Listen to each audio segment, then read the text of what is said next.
Coucou tout le monde, je suis très heureuse de vous retrouver. Et d'abord, je suis désolée pour cette absence qui était vraiment indépendante de ma volonté. Mais voilà, ce soir, le sujet que nous allons aborder, c'est un sujet sensible et qui concerne beaucoup de monde, enfin la majorité d'entre nous, que nous ayons des enfants ou pas, des ados, des pré-ados, des jeunes en devenir. On a tous autour de nous une jeunesse qui évolue tant bien que mal. Et la première carte qui a été tirée, vous voyez, elle n'est pas anodine, c'est très significatif de leurs besoins. Aujourd'hui, on va parler du monde émotionnel. C'est la carte qui a été tirée. Il y avait d'autres cartes, dont la mission de vie. Je pense qu'ils ne sont pas forcément encore en train de se poser ces questions. Mais le monde émotionnel, ben, ça concerne, comme son nom l'indique, toutes leurs émotions, leurs difficultés à savoir qui ils sont, à se connecter à leur enfant intérieur. Pour la plupart, ce sont encore des enfants. À exprimer leurs émotions, à les partager, à gérer leurs émotions. Ça, c'est pas facile non plus.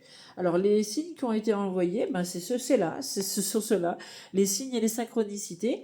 Tu reçois des signes et vis des synchronicités de Papa Univers.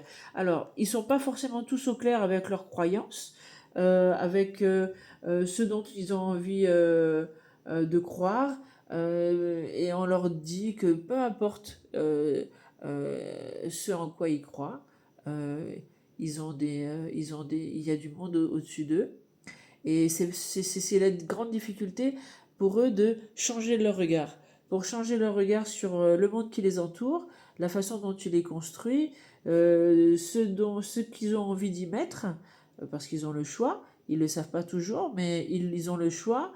Et ces choix ne sont pas forcément évidents, mais on leur demande de regarder un peu autour d'eux, de regarder là-haut, de demander, de se connecter avec leur moi profond, et de demander de l'aide.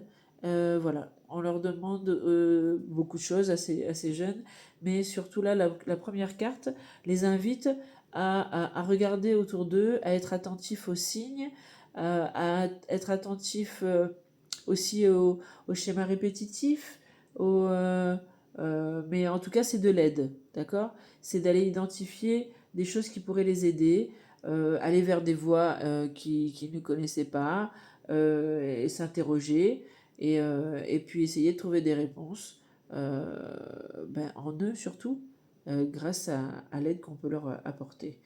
La deuxième carte, c'est le calme. Vous voyez, tu peux chuchoter en lisant cette carte, tellement c'est calme et reposant par ici, le calme. Alors, ces jeunes aujourd'hui, ils ont besoin d'un tout, ils ont besoin d'effervescence, ils ont besoin d'être connectés, ils ont besoin d'être reliés les uns aux autres, de ne pas se sentir seuls, ils ont besoin que ça aille vite, et c'est là où on les invite à ralentir un peu le rythme, à apprendre à s'ennuyer, à apprendre à profiter, à contempler, et revenir au calme. Voilà. Ce serait bien aussi d'orienter peut-être les jeunes qui sont autour de vous vers des techniques de relaxation, de sophrologie, de réflexologie, de yoga, de méditation, de relaxation, de bien-être, et écouter leur corps qui prend très cher, parce que les émotions qui sont enfouies, elles sont très dures et très difficiles à sortir. Donc du calme, se recentrer, se reconnecter à soi, c'est le conseil qui leur est donné ici. La troisième carte, c'est tu le vois, le gros vilain monstre sous le tapis. C'est ta peur. Coucou, c'est la peur. Alors c'est malheureusement un peu ce qui anime la plupart d'entre nous, mais surtout ces jeunes. Les peurs peuvent venir de n'importe où, de leur enfance, de leur famille, de leur entourage, de l'école, du harcèlement, des agressions, en tout genre, hein, bien sûr. Euh, et il y a des peurs partout, la peur de l'avenir, la peur de se projeter, la peur d'être, de ne pas savoir, de pas pouvoir. Les peurs sont tellement euh, innombrables, que ça fait peur d'avoir peur. Voilà, les crises d'angoisse, ils savent déjà ce que c'est. Des enfants aujourd'hui d'une dizaine d'années ou moins de 10 ans qui ont déjà des crises d'angoisse parce qu'ils ont peur d'aller à l'école, parce qu'ils ont peur de se faire taper dessus, parce qu'ils ont peur de ne pas avoir de bonnes notes, parce qu'ils ont peur de choisir la mauvaise branche après au collège, de pas savoir ce qu'ils ont envie de faire, la peur de remplir le Parcoursup, la peur de décevoir leurs parents, de la peur de se décevoir eux-mêmes, et ces cercles vicieux et infernaux où en fait ça tourne en rond et on ne trouve pas d'issue. Et ça fait très peur. Et on a peur pour eux aussi.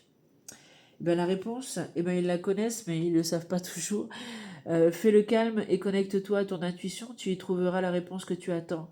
Et ça, c'est une grosse difficulté parce que comment se connecter à soi quand on ne sait pas vraiment qui on est, ce dont on a envie, c'est pas facile.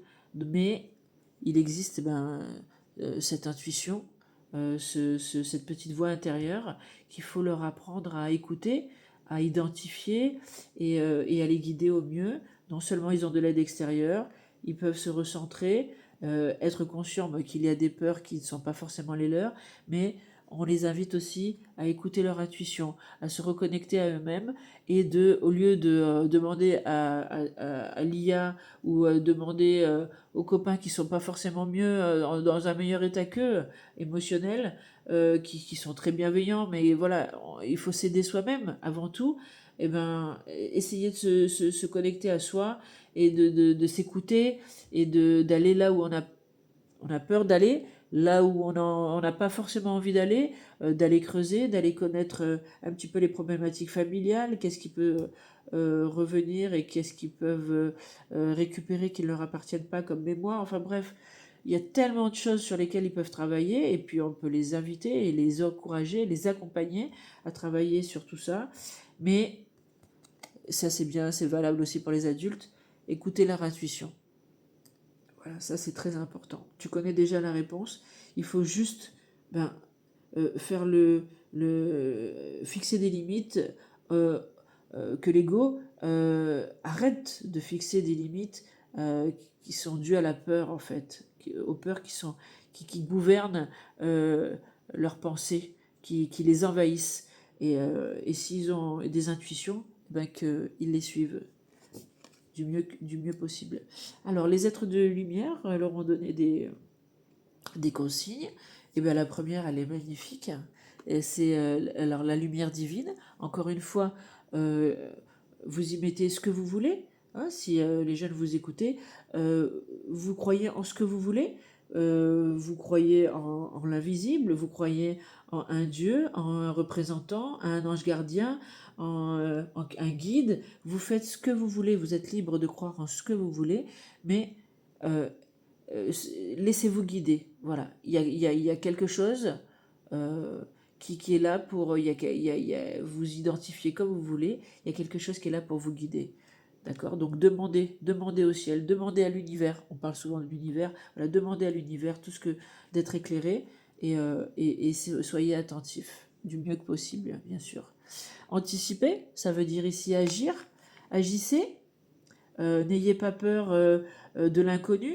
Prenez des risques, sortir de sa zone de confort, bien sûr, toujours en étant accompagné. Et, ça dépend de l'âge que vous avez aussi. Mais agissez.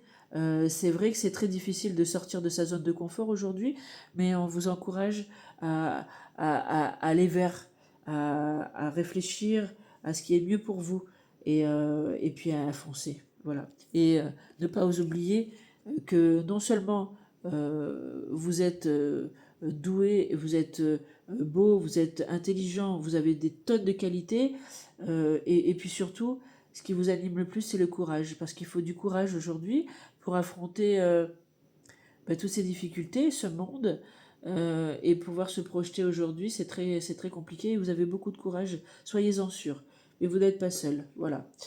Je voulais vraiment faire passer ce message, et puis surtout, relayez-le. Alors dans les breloques, ici on a tiré le réveil, donc il est temps de se réveiller, il est temps de prendre les choses en main, il est temps d'agir, il est temps de croire, il est temps de vous aimer, il est temps de faire quelque chose. Et ici, la cuillère, elle vous dit que il est temps aussi de récolter, mais il y a aussi cette signification très pure et très simple. Alimentez-vous correctement, les jeunes.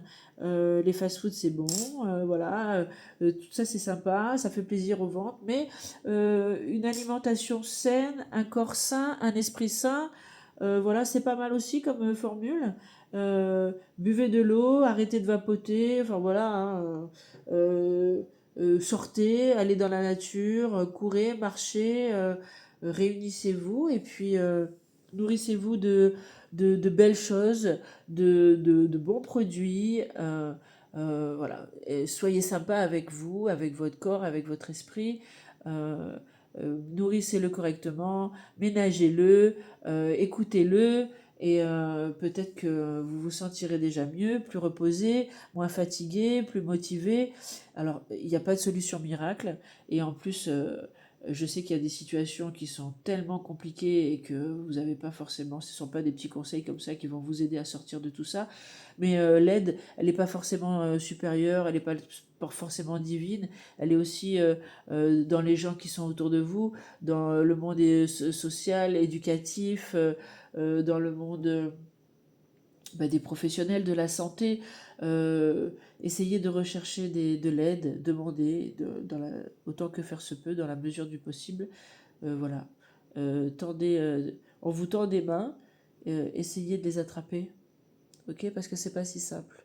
Voilà, j'espère que ce tirage pourra vous donner des pistes, vous réconfortera, parce que on- il est pas négatif. Au contraire, si l'attention a été portée sur le monde émotionnel, c'est que c'est vraiment, c'est de ce côté-là qu'il faut, en tout cas dans ces prochains temps, essayer de vous pencher. Voilà, j'espère que cela va pouvoir vous aider. Je vous embrasse et je vous dis à très bientôt. Au revoir tout le monde.